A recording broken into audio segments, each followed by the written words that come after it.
well, people can have purpose. They want to make $1 billion. You know, that's purpose. That's not my kind of purpose. I want to, if I put it in a nutshell, I want to help shift the consciousness of our world, to help people realize that we are all one, we're connected.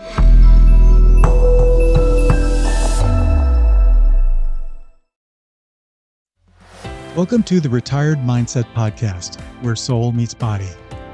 Hosted by me, Bob Preston. Embrace the retirement journey of transformative insights, inspiring conversations, with new episodes produced weekly. Hey, Mindsetters! Welcome back to the Retired Mindset. I'm your host, Bob Preston, on location today in this amazing spot on a glorious July morning in Malibu, California.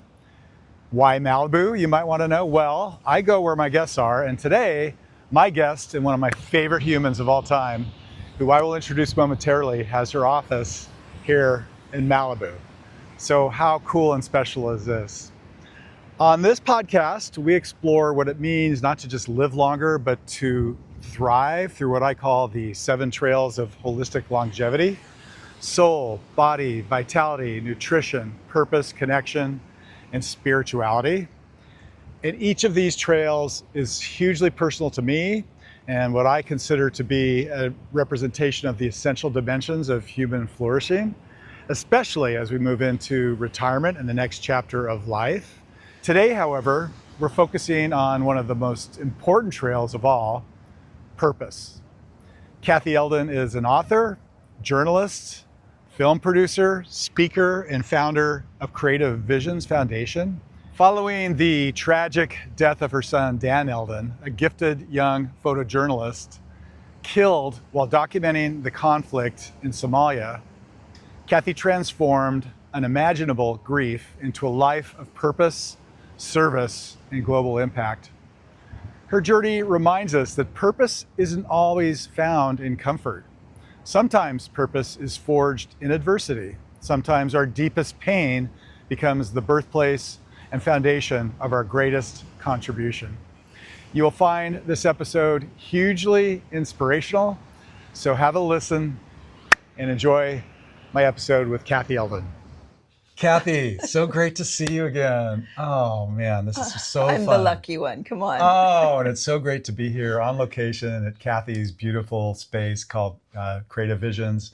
And I'm just so lucky and honored that you're on the show today. Thank you. Yeah. I hope you like it here. Yes. Simple, yes. but we love it. Happy belated birthday, by the way. Oh, we don't talk about that. Thank you very much. It's done. Come on. Over. I'm not having another one till I'm 100, all right? Let's just forget it. But welcome to the Retired Mindset. And I always start by just asking my guests to introduce themselves. Yep. So if you're cool with that, let's roll. And you can just tell us a bit about yourself. Well, first of all, I think the retired mindset slightly worries me because the idea of retirement is anathema. I'm very lucky to have had parents who lived to be 100. So to retire at this tender age is like, really? But I am a writer, a filmmaker, and the founder of Creative Visions, which is a wonderful organization that's run by other people to celebrate creative activism, which is really the belief that we all have a creative spark inside us that we can be using not only for ourselves, but others. And we focus on storytellers all over the planet, and we'd love you to check us out, creativevisions.org. Perfect. And we'll talk about that at the end too. And as we go through the podcast today, for sure. I'm also a grandmother of 8. Oh, wow. I have credentials. Okay. I love everything about you. And one of the things I really like about Kathy is her purpose in life. So she kind of, jokes about not being fully retired. She's not really retired. That's what I love about her. But hey, she has a retired mindset, and part of that is purpose. She has a big drive. And so I'd like to talk about that a little bit. I mean, you seem to be someone who really has a high degree of purpose in your life, and you don't shy away from it, which is what I love about you. So looking back on your early life and career, were there signs along the way that purpose would become such a central theme in your life? I have always been driven, And I think that's something that is not necessarily easy for other people around you sometimes. Yeah. But I went to Wellesley College, which the year ahead of me was Hillary Clinton. No kidding. And wait, the year behind me, and the year ahead of me. Yourself now. I'm out there. I'm absolutely busted. But Diane Sawyer was the year ahead of me, actually, and Hillary behind me. And the whole modus operandi of Wellesley was non ministrare sed ministrari, which means not to be ministered under, but to minister.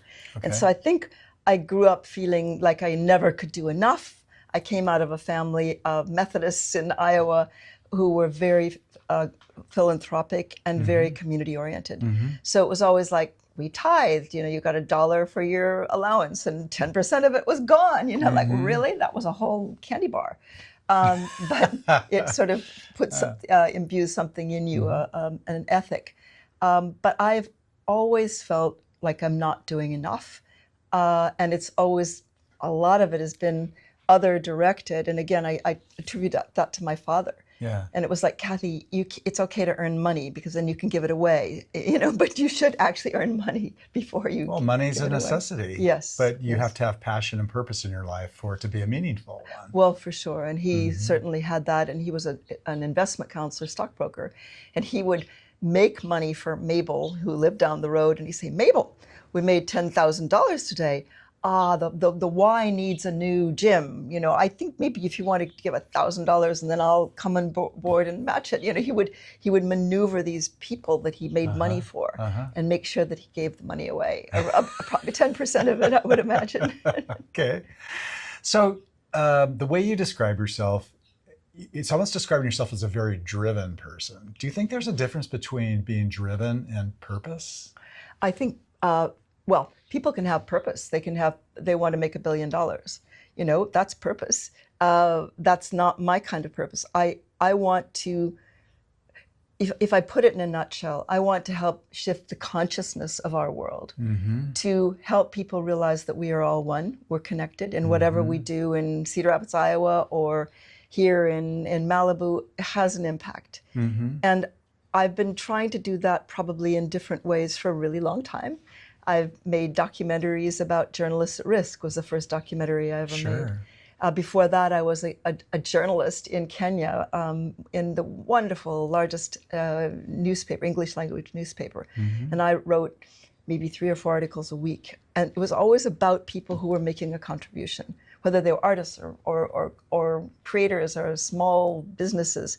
I always tried to shine a light on people who were doing cool stuff that other people needed to know about. So that's purpose. That's amazing. And I was driven to do that. But I think driven means you wake up in the morning and you know there's something you're meant to do. Yes. And I think a lot of the challenges as people grow older, especially people who've really been successful in their lives, or any people, they could be anything. But if you're removed from that purpose and you're suddenly having a lot of time to watch television or whatever, and I've seen it with my friends. So have I. It's devastating, and you wear out and you go floppy, and it's how do you reinstill purpose in people who maybe feel like they don't have it You're anymore. Completely talking my language. There we right go. There. Yeah, no, this is what the podcast, my book, everything is all about, keeping that in your life. I'm so glad that you're doing this. Oh, really. Wonderful.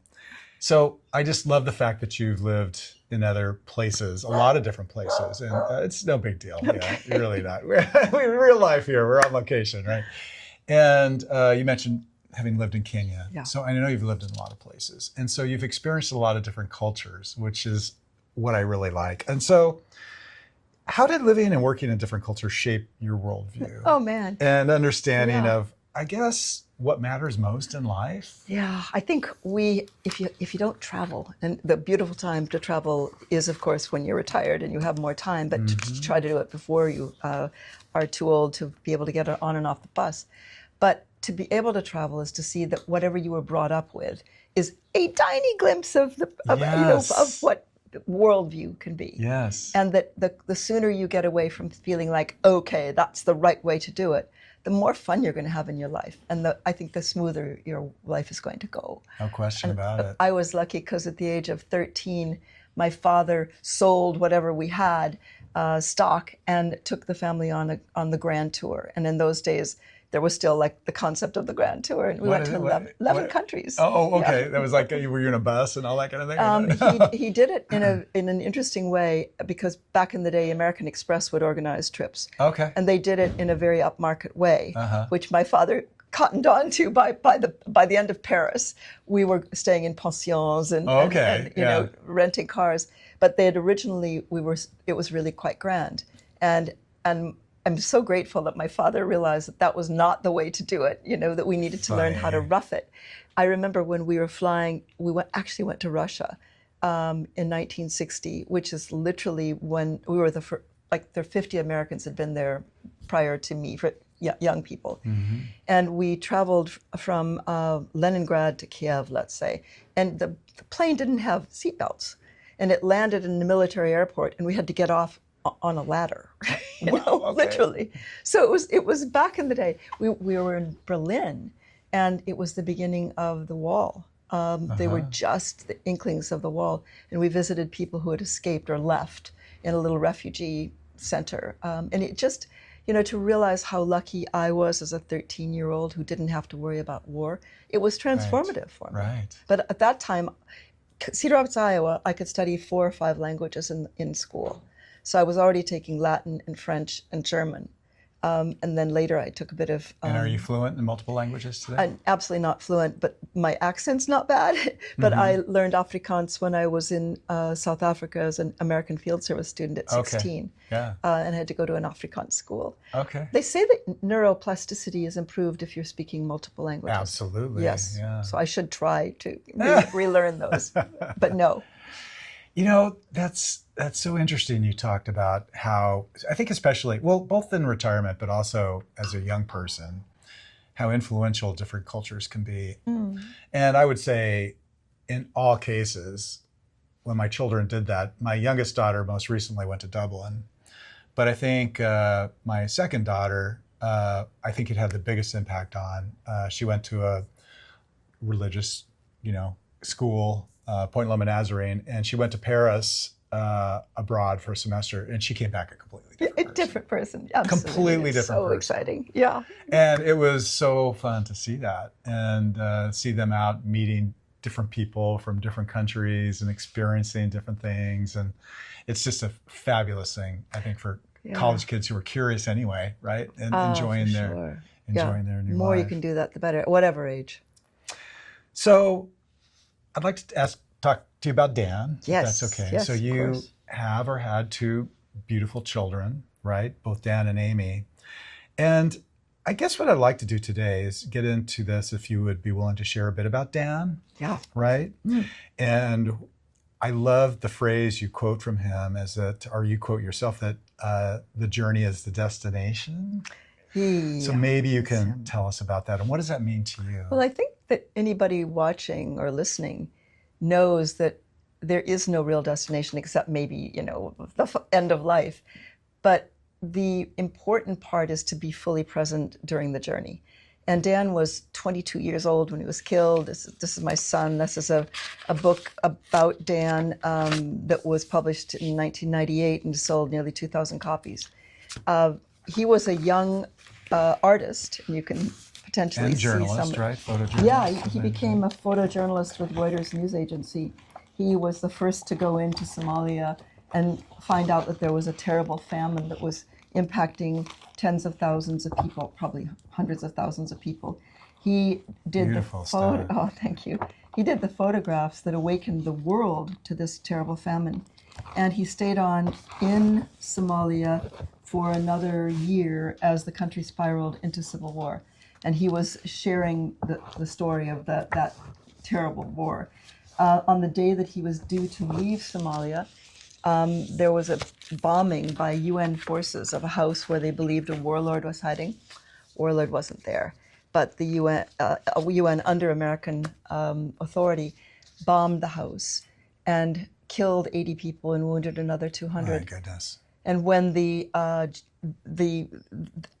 survivors ran to the journalists' headquarters and said, please, come and cover this. And it was so dangerous, but they said, we will make sure you're safe.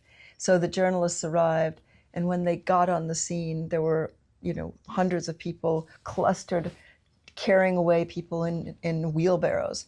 And the people were so enraged at what had happened to them that they killed 4 journalists, beat, stoned. One of them being Dan? Yeah, one of them was Dan. Jen was the youngest at 22 years of age. He was the youngest photojournalist in Reuters history at that point.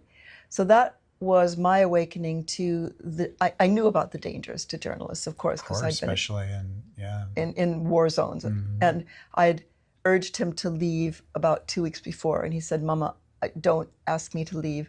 My job isn't done yet. I understood. As someone of his character would. Well, he was waiting. They were waiting for his replacement. So he said, the story isn't over. My job isn't done.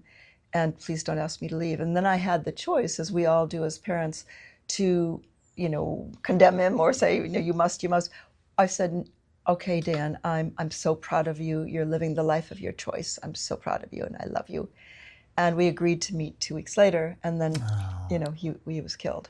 So it's my point now with everybody, and I'm going to speak about it tonight at an event we're having, is think about the people who you care about and what were your last words to them. If your last words were not, I love you, I forgive you, please forgive me, those classic phrases, you don't want to leave a mess. And I'm so blessed that Dan and I didn't leave a mess, that our last words were so loving and it made it easier. My goodness, that's so touching. Well, but you go through tough times with people, and we've gone through a patch. He was not happy that I left my husband at the time. It was painful for everyone, but we came back together. Yeah, but really to urge people to remember that nothing's guaranteed. I didn't know he was going to die that day. None of us know when. None of us know when we're going to die. We haven't got a clue. Yeah. So think now. think about, oh my goodness, your auntie who you haven't talked to in a long time, or your funny little nephew, or whatever it is. If you don't feel like it's concluded or in good shape, just pick up the phone or send a card, or do something. Yeah, it's amazing how many people will say, well, not today, that's something I'll do in the future. Yep. It's kind of along those lines. Or I'll connect with that person later, or I'll go even, I do this all the time, I'll just go work out later at the gym, well, a lot of that. Yeah. I know, right? Yeah. But it just is a reminder to live in the moment at all times. Be here now. I think especially for people in our age group, when we really don't know how much, it could very easily be no tomorrow. You can fall over and hit your head on. Yeah. No, absolutely. Yeah. So you've experienced a lot of grief. Yeah, and a lot of joy. Okay. Yeah, of course. Yeah, but intermingled. Everybody watching, I think. I know you're a very joyful person. Yeah, that's what I admire about you. You. But I mean, what did that season of grief teach you about resilience and the human spirit? And how did you find yourself able to recover from that and live this life full of joy? I think none of our loved ones who die are going to want us to sacrifice our lives to that death. Yeah. And I knew that for me, I had to transform the horror of what had happened with 4 journalists being killed into what I called a force for good. And I accosted, in a nice way, the head of Reuters at the memorial service. And I said, Mr. Wood, we have to transform this into a force for good. And I literally said those words. And he said, I will do everything in my power to help. And he was true to his word. We brought in the head of the Associated Press, Lou Bacardi, back in the day, and together they did a book, and they did a documentary, and they did an exhibition that traveled, and they gave me the fuel for essentially a movement around awareness about journalists at risk and the importance of storytellers. So in 1998, when we started Creative Visions, I was aware of and I'd been a journalist, so I wasn't unaware, but the power of storytelling, that in our world, the tree can fall in the forest and nobody has a clue. But if you're in that forest with a camera and or with a notepad and you're taking notes as to what happens and get it out, then it has relevance and meaning. So it gave my life brand new meaning and purpose. And one of the things I've learned about storytelling is that it's more powerful when there's vulnerability. So when you're able to admit that you're vulnerable, and I do this a lot in my storytelling. Yeah. Because I've gone through some crazy stuff. Sure. And I think it was probably 5 years ago that I started realizing I had to change some things. Yeah. And that was what inspired me to originally retire. Now I'm kind of not retired anymore, but anyway, that is what it is. But I'm passionate about retirement, and that's what started me on this journey. I love it. Where does the word retirement come from? I don't know. Like the origin? Or? Yeah. Will you look that up? Because I will. I did study Latin. Re is over. But tire, T-I-R-E, I don't know. Let's figure it out. Well, I tell you how I define it, as a new beginning. Yeah. It's like... That's wonderful.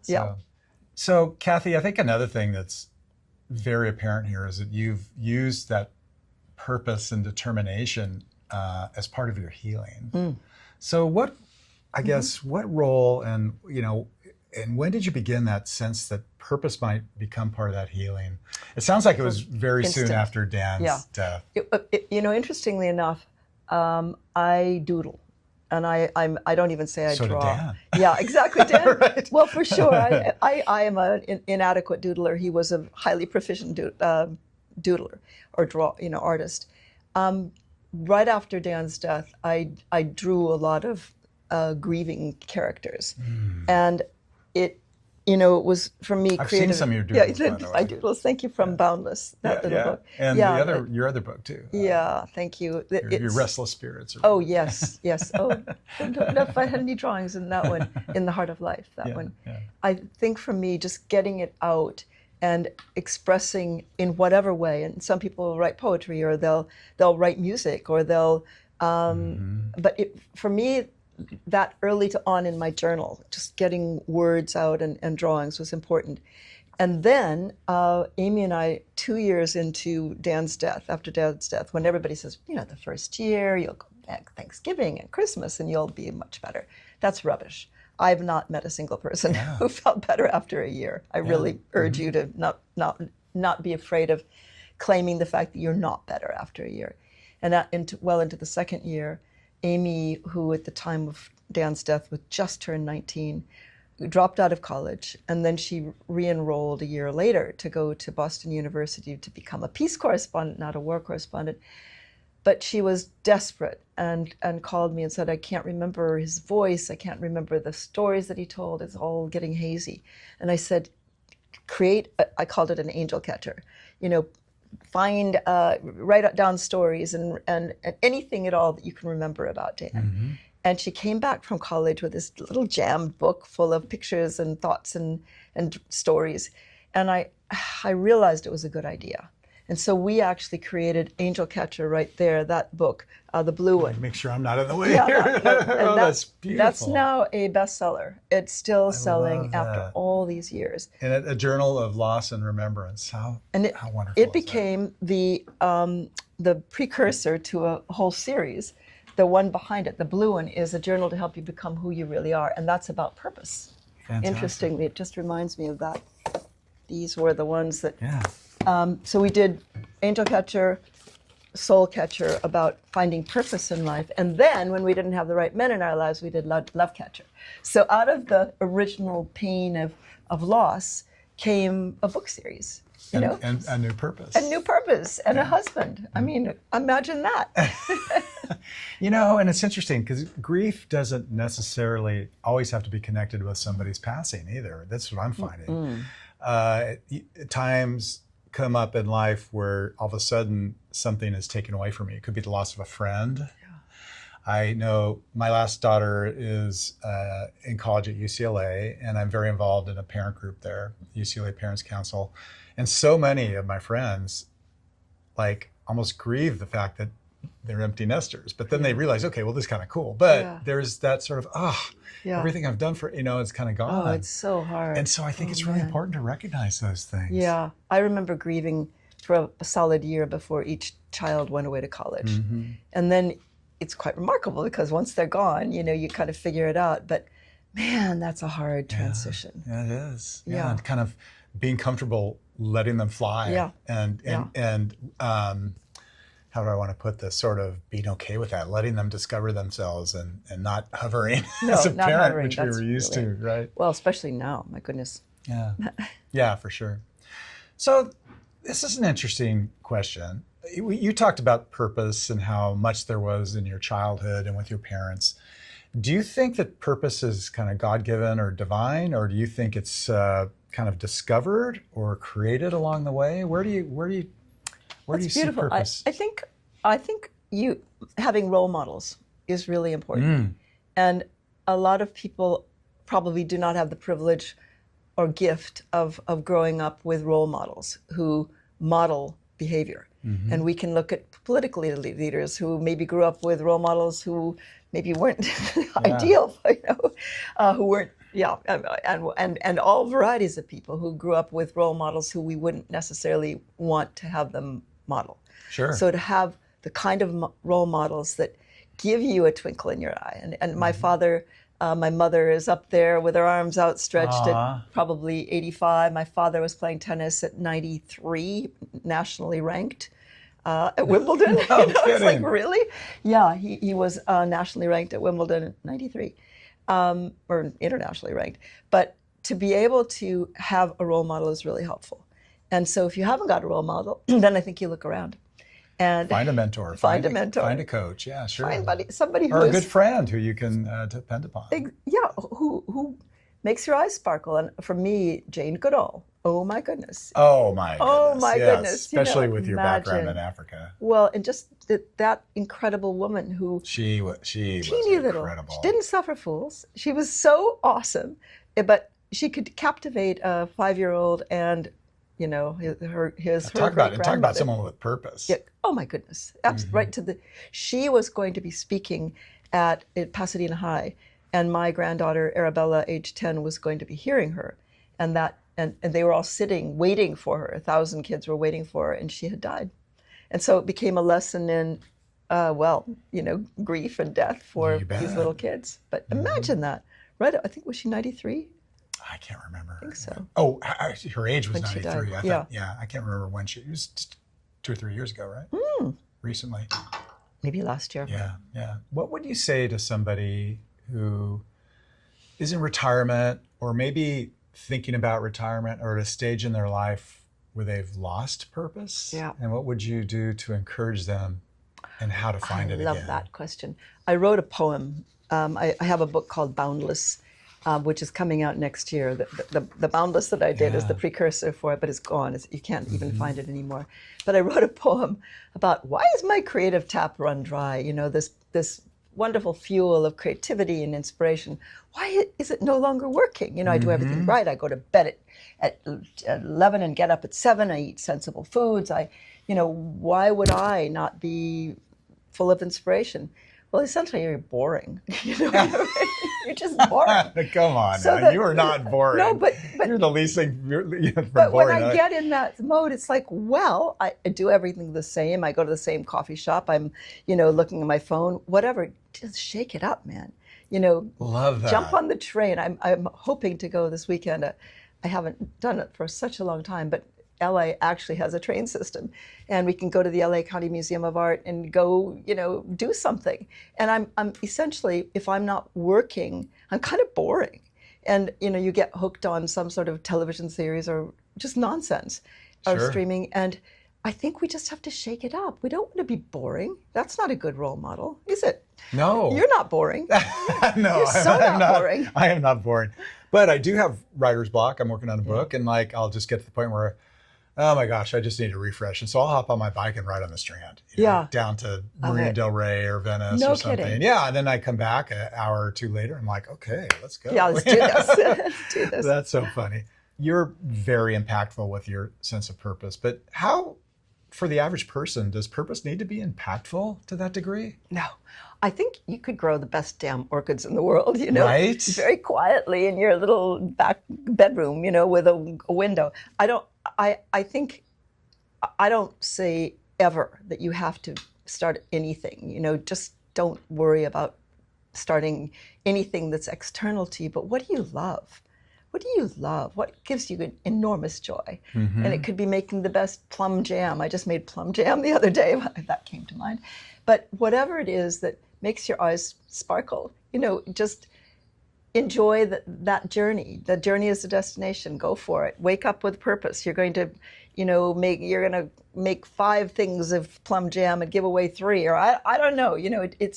great cookies. People take up baking bread or these Yeah, things and they give it away to people. For sure. Yeah. Find something that gives you joy. And I'll tell you what will give you even more joy is if it impacts somebody else in a positive way. Mm-hmm. So if there's a kid down the block or across the hallway who just needs a little nurturing, a lot of kids don't have grandparents. And the idea of being a stand-in or an extra is very exciting. Yes. When my son was killed, I decided that I was going to adopt fairy godchildren all over the world. And I must have about 30 now. Wow. Maybe. I haven't brought in many more lately.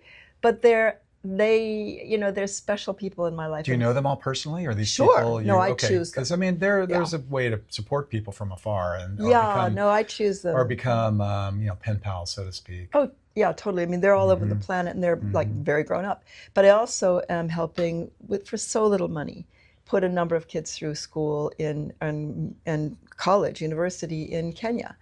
And that gives me enormous purpose and meaning. In fact, the people I'm focusing on, we had a wonderful cook when we were in Kenya. His name was William, and he was illiterate. And his shopping lists were hilarious because he knew how to spell, so he would sound everything out. But William was with us for 17 years, and I adored William. And when I left, it was really painful for all of us. And anyway, William has grandchildren. And I think, I don't know how many, like 6 maybe, and 2 of them are in graduate school in Kenya. Wow. And it's so little money. It's like $700 a year or something. You could actually put a kid and look through. At the impact you've had. Oh, my Lord. And we did that also. We started an orphanage in Kenya under Creative Visions with my former husband, wonderful human, Mike Eldon, and his wife. But just the lives you can impact, and we would say $12 a month or $20 a month, and you'll change somebody's life. So that's purpose, right? Without even leaving your checkbook at home. So inspiring, Kathy. It really is. Thank you. Good segue. Why don't you tell us a little bit about Creative Visions? Oh man, how long do we have, right? How much time do we have? I'll be brief. Okay. We started in my back bedroom, very small flat in West Hollywood with no money. My dad actually had $100,000 that was going to go to the IRS because he'd sold some stock or something, or share in a company. And he had 3 children, surviving children. He gave each one of us $100,000 as a foundation, not in our pockets at all. And when he died, he left like $7,000. He was kind of like a trust, or it was a basis. It was a nonprofit donation that we could use however we wanted. My sisters spent it within 2 or 3 years in Cedar Rapids, Iowa, in Wisconsin, community-oriented, wonderful, giving it away.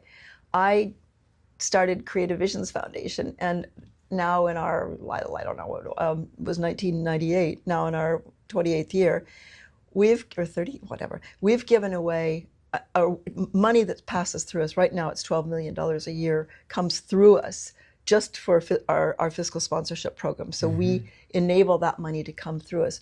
We just got a $6 million grant for our youth empowerment program. We have hundreds of thousands of kids who are part of our youth empowerment around the world are being touched by. I wake up every day just like pinching myself because I have an incredible team of women running the organization. And I get to be, an ambassador, chief inspirer, whatever my role is. But I love what we are able to do to help people find that creative spark and nurture it and then use it, especially around the world of storytelling, art, music, dance, drama, and mostly film. So let's talk about creative activism. I know this is a, whatever you want to call it, a mantra, a motto, a tagline, label, whatever you want to call it. So tell us about that and how that fits into Creative Visions. Well, activism is often given a bad rap. Activists do things that stir things up. And of course, we often need to be stirred up. But creativity can be used to activate others. And I coined the phrase creative activism, and I even copyrighted it back in the day because I wanted people to use it right.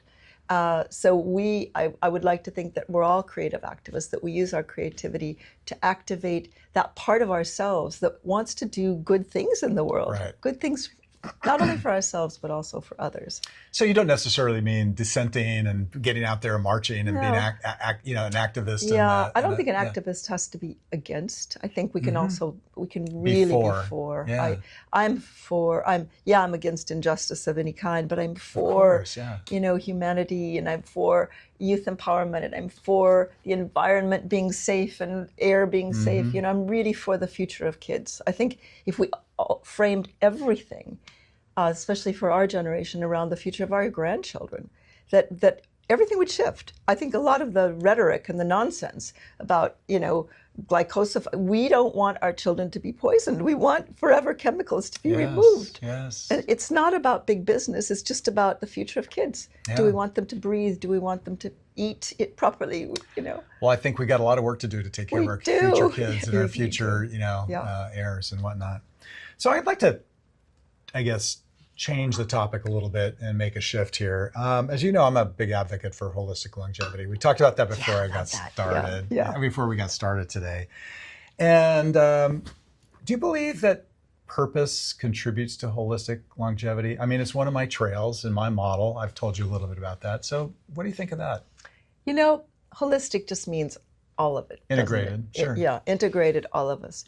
So if we're really good at nutrition, but we're not good at exercise or connecting 100%. With any higher 100%. Purpose, I think we run the risk of being extremely limited in who we can be in the world. So I think to strand all this together, and sometimes different aspects will be more important. It's like in a rug, the red can go in and out of, Sure. The red's always going to be there because it's maybe the warp or the weft or whatever. But it's not like every day you're just like purposeful. But I think it's part of the whole. It's part of who we are as a whole. Yes. And it's something to aspire towards. You don't have to have all of those things working equally well all at once. My exercise part of it always been, Well, or you might veer off one of the trails for a period of time, but you find yourself back. Find your way back. And it's still, I completely agree with what you're saying. It's an integrated, and that's kind of what helped me come up with my theory. Is I'm a big believer in that. Absolutely. And there are a lot of people that are talking about longevity from a sense of nutrition or for medical wellness or physical wellness, but very few people are looking at it in a holistic model. Exactly. Yeah. No, you exemplify it in the most beautiful way. I love that. You're so kind. You're just a lovely person, and you like to have fun. I'm having a great time today, so we're gonna have a little fun here. If you're cool, then I'm gonna have a little fun. Bring it on. So I call this a lightning round. All right. Have you done a lightning round before? Right. Okay, I'm gonna put you in the hot seat. All right. You seem like you're up for it. You're buckled in rhetorically. So I'm gonna just throw out some cues, and you just blurt out your response. Right? Just go for it. Chocolate ice cream. That's your favorite. Huh? Okay. Well, biggest myth about purpose. That it has to be one thing. It can change. I love it. It must change. I think it has to evolve. A daily ritual that keeps you grounded. My Yorkshire Gold tea. And I don't know if grounded, it elevates me. It's full of caffeine. Okay. Yeah, and I would say that's very important to me. That's a daily ritual. What gives you hope right now? Hope is the opportunity that we have to fuel all the children of the planet with the right education and the right nutrition and the right sense of purpose, that we can turn this world around. Who or what are you still becoming? I am becoming a whole person still. I think there are areas. Who do you want to be when you grow up? What do you want to be when you grow up? I feel, I told you already, Jane Goodall's my role model. And I would like to feel that there's more that I can communicate about what I've learned, hard-won knowledge, in a way that can be entertaining but useful to other people. And so I would like to think that I'm just getting going. I don't think I'm a write-off yet. I like to think that I've got a lot more ahead. I have no doubt about that. Well, I love your attitude that kind of, retirement's not an option. Yeah, well, and I think, it's beautiful, those people who are thoroughly enjoying it. I in no way am denigrating that as a possibility. I just think for me, with my role models, they just never quite made it to retirement. So given that, what does retirement mean to you? it's something that other people do, and it's lovely. And I'm so glad that people are enjoying it. Mm-hmm. I would like to think that because if you're an artist or a writer, or where you're not, and nobody else is required in a way. If you just want to do it for yourself, mm-hmm. you can just keep going forever, and that can be part of your, as it were, retirement. I don't even know how to answer that question. Yeah.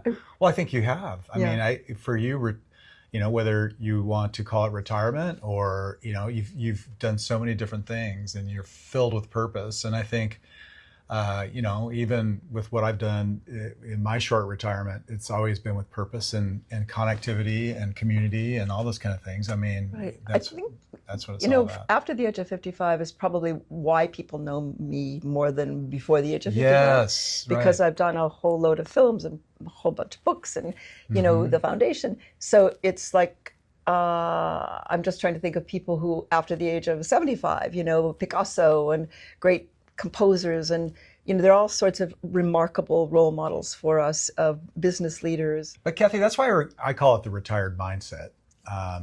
I consider myself retired, but I've got this mindset and this creativity in myself that won't quit. Yeah. And so I'm going to use that, whatever that might be. I've started this podcast, I'm writing a book, I've started my platform, and that to me, I still consider myself retired. But that doesn't mean I have to sit around and watch TV and, age in my golden years. I hate that term, by the way. It's just the most absurd term. Okay, finish this sentence.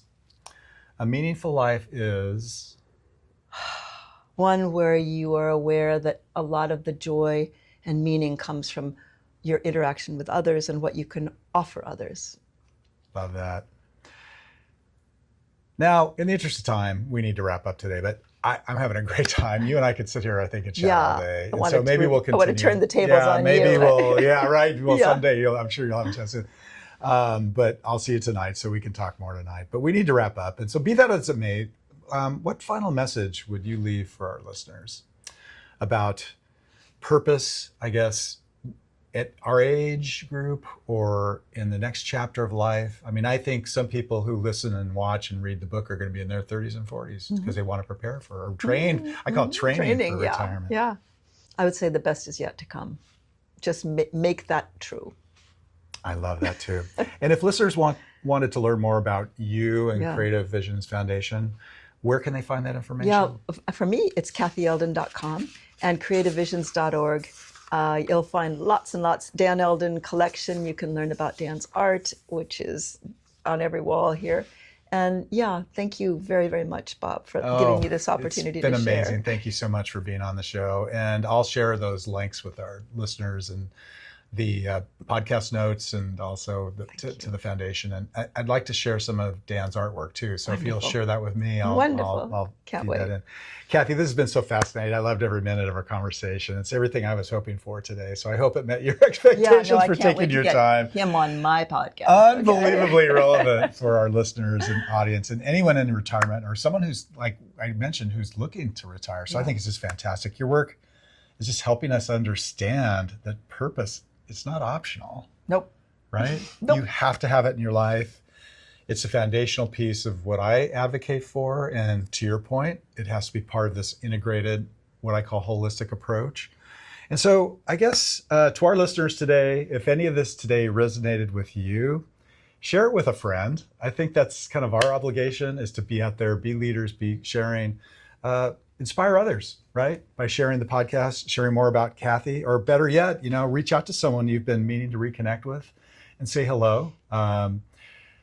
Talk to a friend, reach out to someone, make contact. Don't let these chances slip by. As Kathy, you referenced earlier, you never know, when something's going to change in your life. You've experienced it.